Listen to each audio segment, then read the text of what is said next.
Hello বন্ধুরা, আবারও চলে এলাম নতুন একটি ভিডিও নিয়ে। আজকে আমি কচুরলতি কিভাবে রান্না করি আপনাদের সাথে তাই শেয়ার করার জন্য চলে এলাম ভিডিওটি নিয়ে। চলুন, আমি কচুরলতিগুলো ফার্স্ট আমি ছাড়িয়ে সিদ্ধ করে নিলাম, নুন দিয়ে আমি সিদ্ধ করে নিলাম।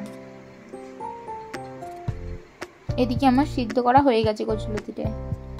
এদিকে কড়ায় তেল বসিয়ে দিয়ে এদিকে তেলে আমি কাঁচা লঙ্কা ও কালা জিরে ফোড়ন দিয়ে দিলাম। দেওয়ার পর কাঁচা পেঁয়াজ তুলে দিলাম।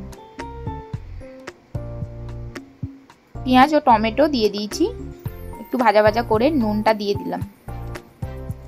এবার আদা ও রসুন বাটা দিয়ে দিলাম, হলুদ গুঁড়ো, লঙ্কা গুঁড়ো, পরিমাণ মতন একটু জিরে গুঁড়ো দিয়ে আমি ভালো করে কষিয়ে নিলাম। অল্প অল্প জল দিয়েও আমি কষিয়ে নিলাম।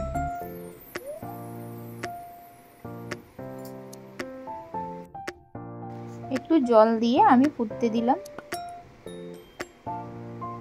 ভালো করে তেল ছেড়ে আসার পর আমি কচুরলতিটা দিয়ে দেবো, দিয়ে ভালো করে কষিয়ে নেব। কেউ পারলে চিংড়ি মাছ দিয়েও করতে পারে বা এমনিও করতে পারে। আমার কাছে চিংড়ি মাছ ছিল না তাই আমি শুধুই করেছিলাম। অবশ্যই কিন্তু আপনারা জানাবেন ভিডিওটি কেমন হয়েছে।